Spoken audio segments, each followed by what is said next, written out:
Let's move on to applying it in a rock context, which is my favourite. So, why not start with the A minor pentatonic? We're going to take C, A and G, and we're going to do this little motif, plucking the 5th fret of the G string with my middle finger and then doing a little hammer on and pull off by picking the A on the D string, pulling off to the G, hammering back on, and then plucking the C note again with my middle finger.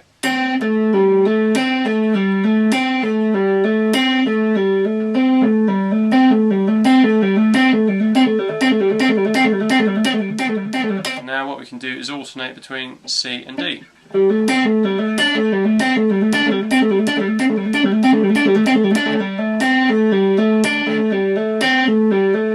So a little rolling barring technique. So a good exercise would be to keep this part constant.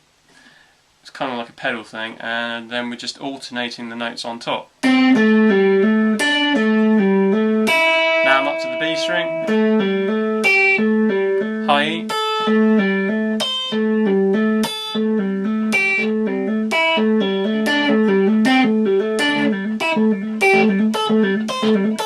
another lick that Richie Kotzen and Greg Howe use. They both use hybrid picking quite a lot in their playing. I know Greg Howe does, but I've seen more recent footage of Kotzen playing live, and he isn't even using a pick now, and it still sounds amazing. So there's this very popular pentatonic lick that, if you listen to either of them, will crop up in their solos.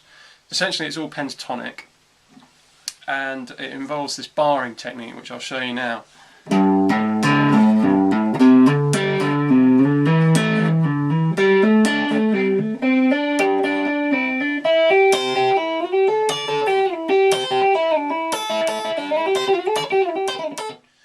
So if anyone has heard Richie Kotzen or Greg Howe records, they would have heard that lick. You can combine any minor pentatonic shape, but for this one I'm using shape 5, well, part of shape 5, and then using part of the old favourite shape 1. So what I'm doing is starting on the G, hammering onto the A, and then barring with my 3rd finger and plucking with my right hand, and then taking that same motif up to the next step of the scale.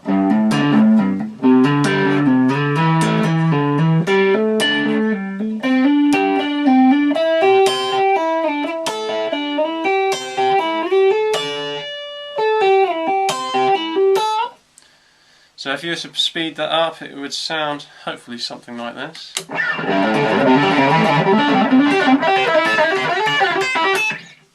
Something like that. You can also alternate pick that, but for the purpose of this lesson, it sounds really good with hybrid picking, and you can get it pretty far. Okay, so that's how to apply it very basically in a rock context. Now some more advanced things is string skipping.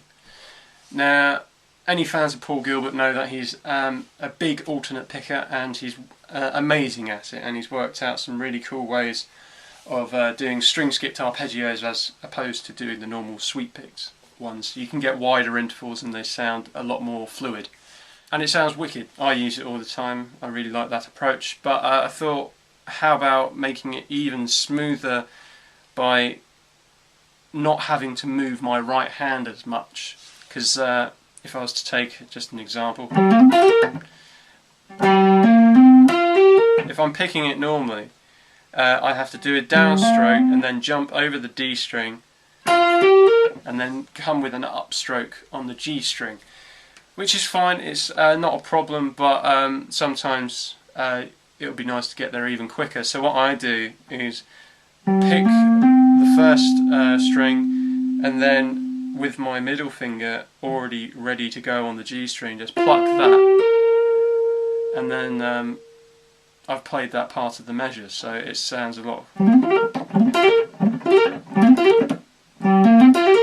And for the interest of what I'm playing, I'm basically using a 3-note string pentatonic. So again, we're in G, seems to be my favourite key of the day, and I'm combining shape 4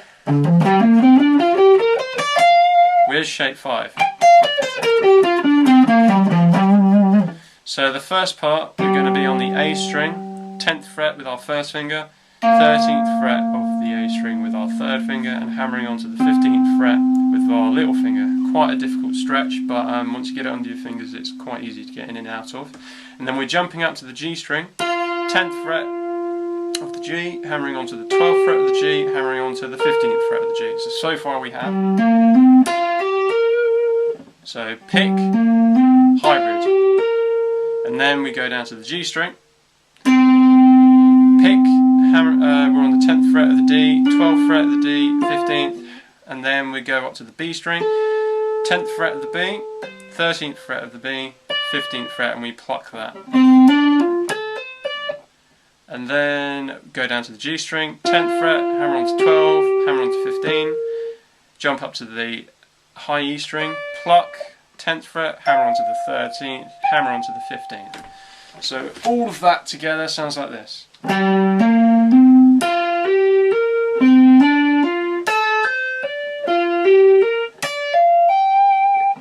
Faster. Kind of sounds like a computer game death loop. So you can extend that to all of the strings, so you can go down to the D, the low E string, which would be 10, 13, 15. So that slowly is.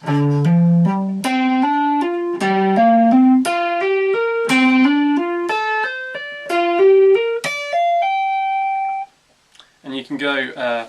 You can extend that out with involving some tapping, which I'll show you in a second.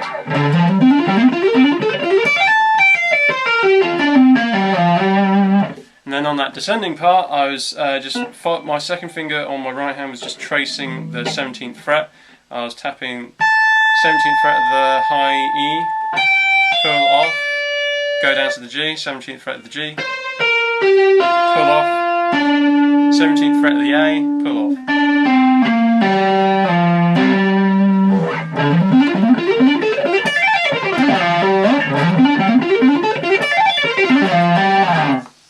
So there you go, there's a more advanced way of using hybrid picking. So I hope this video has been of some use to you. It's just my approach of how I got started hybrid picking and how I've progressed on from there. There are a variety of different lessons on my YouTube channel where I go into some more advanced licks that I've come up with using hybrid picking, so please do check those out and leave a comment to let me know what you think. And that's all.